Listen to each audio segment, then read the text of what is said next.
Okay, so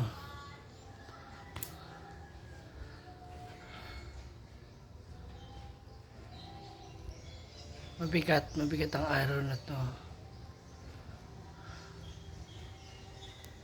Una, yung pagkawala ng kapatid ng aming kaibigan at kasama na si Britney, yung kanyang kapatid ay nawala dahil sa aksidente. Ngayon naman, tungkol sa aking kapatid na may iniinda mula sa kanyang spinal cord.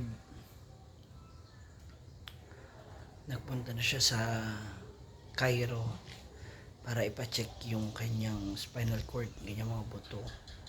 So nagsimula na ng unang session. Actually ano pa lang yun, parang check up. Ano yung tawag mo dyan? Ina-assess pa lang pala siya. Ina-assess pa lang siya. So, syempre may bayad na agad. Ay, nako. Tapos, meron siyang 7 sessions na dapat atinan para sa kanyang buto kasi hirap po siyang lumakad. Pakita ko sa inyo yung video ng kanilang pagpunta doon sa clinic. And then, kailangan niya pang CT scan ulit to double check yung tungkol sa kanyang bukol. So, ayun, kailangan na natin magpatuloy. And if you're still watching this video, please tulungan nyo ako. Huwag nyo skip yung ads. Patuloy nyo lang din sana panoorin. I'm showing you this video. I'm making this video hindi para magpakitang gilas o humingi ng kung ano man sa inyo. No? Gusto ko lang ipakita sa inyo kung gaano pa rin kataas yung faith ko, yung paniniwala ko nagagaling, lalakas ulit yung kapatid ko. And huwag kayong panghinaan. God will provide everything. Kung ano yung kailangan, kung ano yung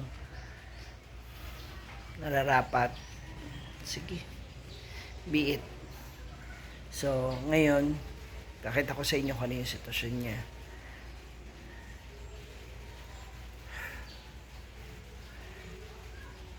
Sabi nga nila, wala na tayong magagawa. Ba't Adan? Ba't Adan? Diba? So, punta muna ako sa baba. Gusto niyo makita ko saan ako pupunta, tapusin niyo tong video na to, ha? Huwag niyo i-skip, huwag niyo alisin yung ads.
Ano ko naman itong ano ko.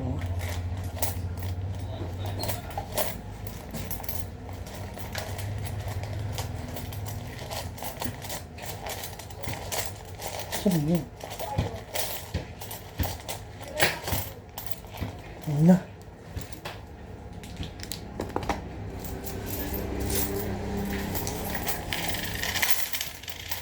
Yun. Ito yung ano ko, kwintas ko na naputol, may pendants. Ginawa ko na lang siyang sing-sing. Ay, naku. Dito tayo sa Cebuana. Hindi natin magkano aabot. Kasi yung dati kong binili na ano, ilang beses na putol. So, dahil napuputol yung kwintas, yung may pendant, kung naalala niyo po yun. Pinatubog ko siya, pinaano ko siya, pinaturo, tapos pinahulma ko siyang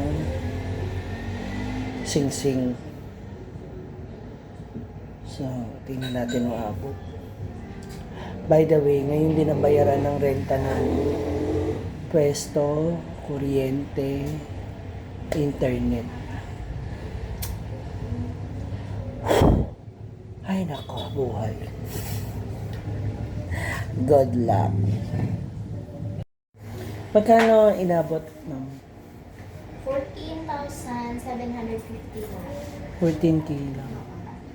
Nabili ko ng ano yung kwintas na yun na may chain sa 27. Ano to dati, ma'am? Kwintas tsaka pendant. Bumaba na yung value niya. Hindi rin. Baka ano, Mahal siya nung nabili ko. baka na... Pero walang nawala dun sa putol na necklace. Hindi ko rin Baka alam. may nawala na part, kaya... Hindi, pinalusaw ko nga siya. Ginawa ko siyang sing-sing. Kasi hindi ko siya mapakinabangan bilang kwintas. Wala na. Sige na, kailangan ng pera eh. Agay. Alin dito? Name? Yes, ma'am. Saan? Ay, baliktad. Oh, sorry.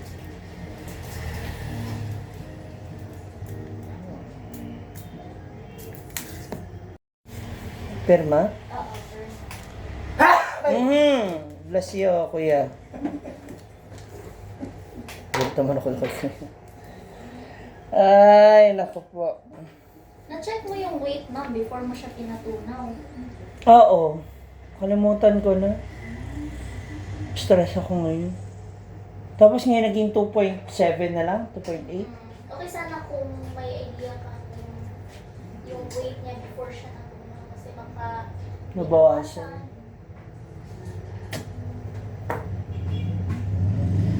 Ay, buhay. So, yan na rin yung ipapadala ko, miss. Ha? Yung cash. 14. Magkano charge? Tama-tama lang siya, ma'am. 14,155. Sign na. Magkano charge? 140. 140. So, meron pa akong 11 pesos. 14. 16 na lang. Tada! Pipirma ka ba to? Ito? Pero wala, ma'am. Oo.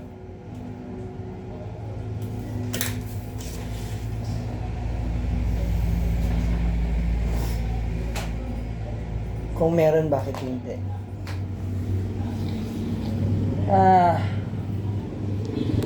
Ngayon dito na rin tayo. Bayad ako renta.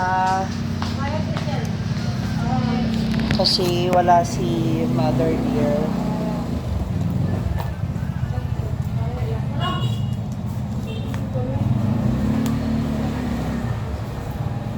Ito ah. Kaya sabi kay Ma'am Shiji ha. Jalan? Ilan eh? Ma'am Shiji. 5K. Pabilang ate. Para sigurado tayo. Say hi! Nahiya siya. Nahiya siya. Ang ganda-ganda kaya ng kulay. Ma'am Shiji. Ah, mali. Hindi Ma'am Shiji. Asa eh?